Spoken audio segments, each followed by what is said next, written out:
the idea of starting to go towards outcomes that we can navigate towards rather than strict projects with very specific timelines and boundaries and things like that. We oftentimes need to start looking at outcomes and then the capabilities we need to build to achieve those outcomes. And that more and more involves the use of AI as teammates on software teams, but also AI for leaders as well. If you're ready to unlock momentum, you're in the right place. I'm Aaron Kopel, the Momentum Locksmith, and this is where CIOs come to grow.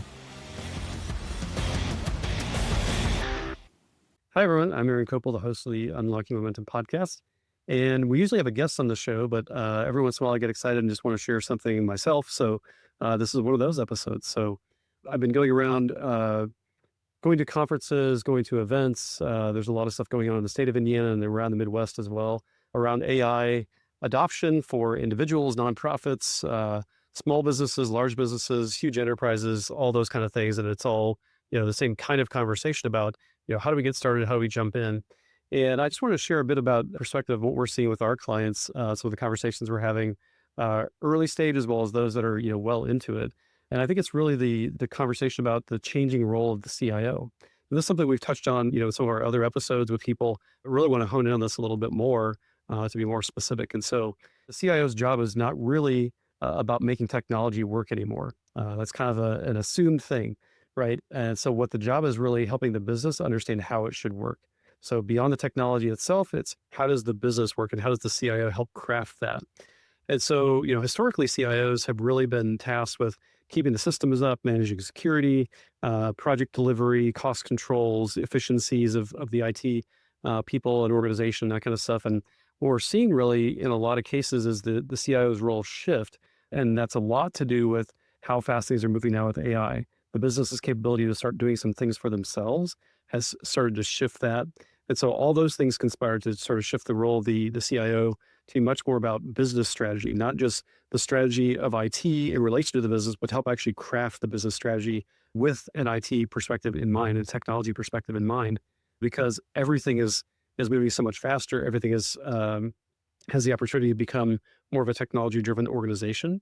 And so that requires us to start thinking differently about how we line our people up, how we structure the organization, the operating model we're operating from, not just in IT, but as a business, as the whole organization.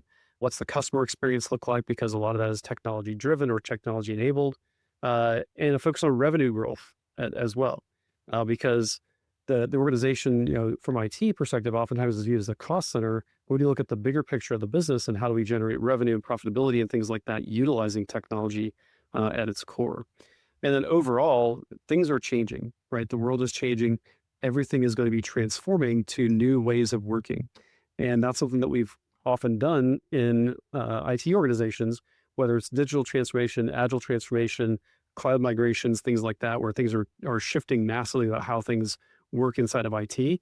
That's starting to happen to the overall business much more than it used to as well. And so that enterprise-wide transformation, CIOs are used to those kind of things. They understand the challenges and also understand the importance of change management in that role. And so bringing that to the rest of the business, the rest of the organization to help them work through that perspective can be tremendously valuable. And so as we go that direction, the CIO plays a crucial role in really getting out of IT and becoming a business partner and really helping to work through that transformation, helping to understand the importance of all of those different aspects and tools, but also the people side of it through change management. And often as we talk about change management, especially to IT people, sometimes there's confusion. Do we mean IT change management about like the policies about how we put out software and releases? That's not what we're talking about. Of course, we're talking about people change management, organizational change management.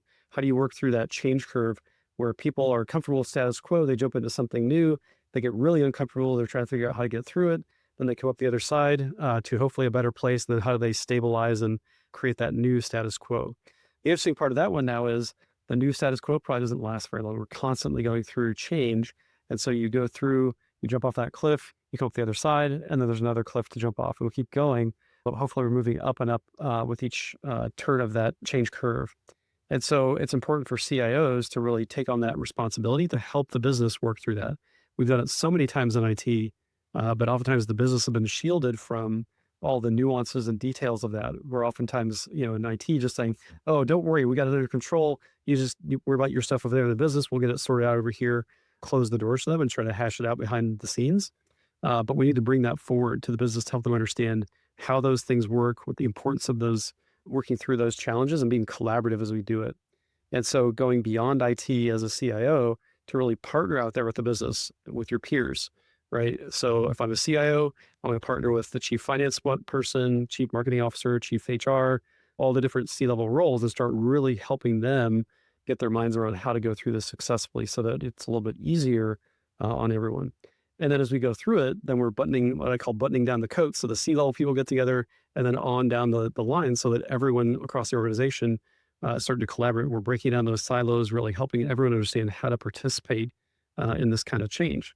So pretty crucial that we recognize that we had to get outside of just the technology and really help the organization start making these shifts. So a couple things to just mention here specifically. So a shift from receiving strategy to shaping strategy. So oftentimes IT is sort of the recipient of, hey, the business has decided that here's our strategy, here's our vision, here's where we're going, here's our goals, and that's handed over. And then IT has to figure out how to fulfill that or adhere to it somehow. And with this shift that we're talking about, it's really the CIO needs to have a seat at the table. There was an interesting fact that came out. I think it was 2 years ago. I was at the Gartner conference, the big IT CIO conference in October. And one of the interesting things that a statistic that came out was that it was only about 40% of CIOs report to the CEO, which means 60% don't, and they report to someone else. And so oftentimes that might be a CIO reporting to maybe the CFO, or they're reporting to the COO or some other role. And so they're kind of one step removed, even though they have a C-level title, they're one step removed from that true senior level executive seat. And so we're talking about here is a shift from just receiving the strategy from those top C-level people to really having a seat at the table, participating and maybe even guiding the strategy because of all the things that the CIO, the perspective, the understanding of technology, the understanding of users and experience and all those kind of things, how that can play to be successful in crafting a strategy that makes sense, but also a strategy that is adaptable. I think that's one of the more important parts as we go forward is recognizing that, 1, 2, 3, 5, 10-year plans, in a lot of cases, they just don't make sense anymore. What we've really got to recognize is we need a directional strategy, and then the opportunity to constantly readdress that strategy and rethink where we're going because things are moving faster and faster. This was true as we went through agile transformations over the last 20 years, but it's just becoming so much more obvious to everyone with the speed and adaptability of AI that we need to be adaptable with our planning, with our budgeting, with how we deal with people, how we deal with problems, and all that comes back to strategic thinking and being open to change, right? So the CIO shifting from receiving strategy to participating and helping that be an adaptable strategy as we go forward is pretty important. Next one is moving from just delivering projects to delivering capabilities and outcomes. And so, again, traditionally, if we think about IT organizations, oftentimes we're in the mode of order taker. Here are the projects that we've, determined they're worth doing this year. We budget for them, and then we hand them off to IT for their part of it. There might be business parts as well, but IT, go do these things for us, and then let us know when you're done. So that project delivery side of it is shifting towards, instead of nailing down specific projects, it's about priorities and initiatives, and those might change and adapt over time as we discover new information or things become irrelevant, or, hey, I can take care of part of it for us, things like that. So the idea of starting to go towards outcomes that we can navigate towards rather than strict projects with very specific timelines and boundaries and things like that, we oftentimes need to start looking at outcomes and then the capabilities we need to build to achieve those outcomes. And that more and more involves the use of AI as teammates on software teams, but also AI for leaders as well. And so starting to think about how do we use AI tools as leaders to help us in our jobs as well. And a big part of that, of course, is helping to develop people, but also working through change, helping to navigate through that organizational change management, the people side of the change. And so building that capability and capacity in the organization to deal with and navigate change as leaders is really important. And especially as you go down the organization. So at the C-level, that's becoming pretty obvious. But as you go down, middle level managers need to start shifting their behavior, again, away from that just project delivery, micromanaging, work getting done, to building capabilities for teams, focusing more on outcomes and empowering people to achieve goals for themselves rather than having to go down in the weeds and really do that with them. It's really hard sometimes to start letting go, but we have to as managers and leaders because our team members need that autonomy because of the way things are moving so fast. Needs are changing from the business. Needs are changing even within IT. They need the autonomy to be able to do that and work through the problems themselves and be supported, though. They need support. They need information. They need authorization. They need tools. They need empowerment. But it's staying out of the weeds as a manager and leader to make sure that we can do that. And that's why building capabilities and capacity for people to be able to do their job effectively. And third thing that I wanted to share as well is, again, the idea of shifting. And so moving from running the IT organization to transforming the enterprise. And so it's not just a matter of getting IT humming, making it more efficient or even more effective, right? We've been in a situation with the agile side of things for a long time where we could go into organizations and really probably help them be 200 to 300% more productive in terms of just getting stuff done, like getting things checked off, getting things out the door in terms of software and features and projects or deliverables, things like that. But we're starting to shift towards, instead of just producing stuff and running the IT organization efficiently and effectively, to the need to be able to transform the organization, and not just once. It's a constant transformation, right? So, like I said earlier, going through that change curve probably multiple times. Once you finish status quo, you jump off that cliff and you come up the other side, then there's another cliff right after that. We just need to keep going. And so the idea of a single transformation that's going to last for 10 years is kind of out the door at this point. We're constantly changing, constantly adapting to new variables, new situations that are popping up in the business world, from customer needs, things like that, but also from internal capabilities as well. And so really shifting from just running the organization to the ability to adapt and change and constantly transform the organization for what's needed next. And so that's a pretty important and valuable skill for the CIO to have, to share with the business, but also to let permeate through the IT organization to help everyone there start getting the mindset of, it's not about IT delivery solely, it's about being able to set ourselves up for success for the future as well. And so those are things we've been talking about with the agile world and agile transformations for a long time. But again, it's just becoming more and more obvious as we get into this much more fast-paced speed of AI and all the things that that's enabling and empowering. But it also gets us going so fast, sometimes it's hard to pay attention to and really focus. So be able to take a step back and look at the big picture constantly and understand how to navigate through that strategically is really important for IT leaders. So with that, really thinking about the practical challenge for CIOs is really focusing on what business outcome we're trying to achieve as a whole organization, not just the IT organization. What organizational capabilities will we require in the future? So thinking about from a leadership perspective and also from a technology delivery perspective, what kind of capabilities, skills, capacity do we need to be successful? And what kind of roles, process, data, technology, what kind of things need to change there? Certainly we're starting to see it from a roles perspective where AI can start taking care of things like coding, right? And pretty successfully and do most of it. And so what does that mean for people like software developers? Well, it doesn't mean we don't need them. It just means the role starts to shift in terms of what specifically they're going to do. So it starts to become more strategic, probably taking on different responsibilities and hopefully broadening their capacity to be able to be more successful in delivering more stuff because we're looking at a little bit bigger picture. Next thing is then really looking at as we shift the operating model and again, start to engage more with the business, what does that look like? What kind of things need to change there as well? What kind of silos or policies are in the way of us moving towards the future, right? Being more adaptable, moving faster pace. So what kind of barriers exist there that we need to start reevaluating? And it could be things that have been there for a long time. There's a lot of those things that, oh, that's the way we've always done it. Well, if those are the things that are slowing us down, it's up to us IT leaders, especially, to start taking a step back and looking at those, understanding how processes flow, how work flows through the organization, how value flows, and starting to question those things, right? Bring those up and say, hey, this is something that we've had in place maybe as an IT control or something like that as a risk management tactic.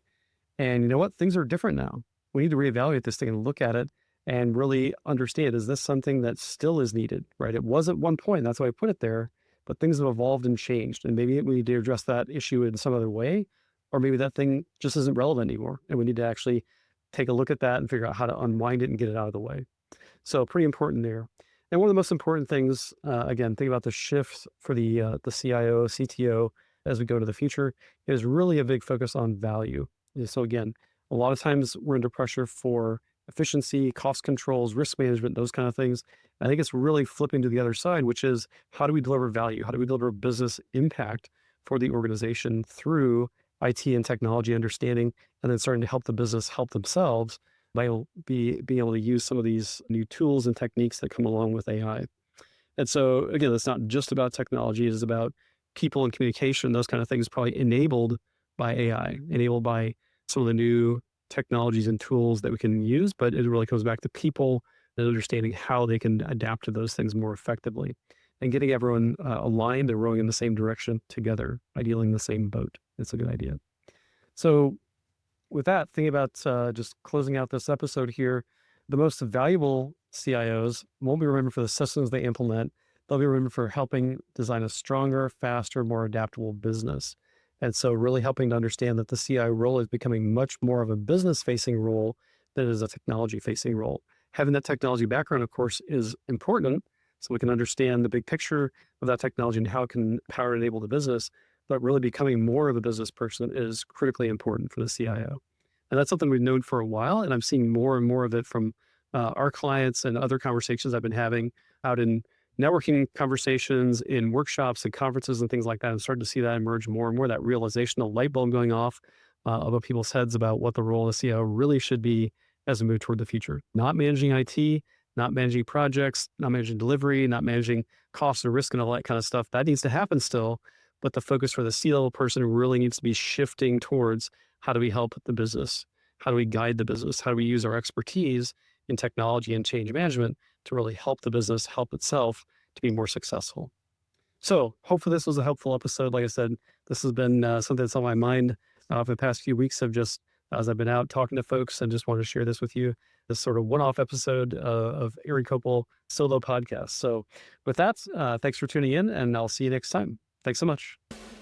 Thanks for tuning in to Unlocking Momentum. If today's conversation sparked ideas or gave you a new way to think about leadership, check out our past episodes and resources. Don't forget to follow and subscribe so you never miss an episode. And if you'd like to connect with me, Aaron Kopel, the Momentum Locksmith, you'll find the link in the show notes.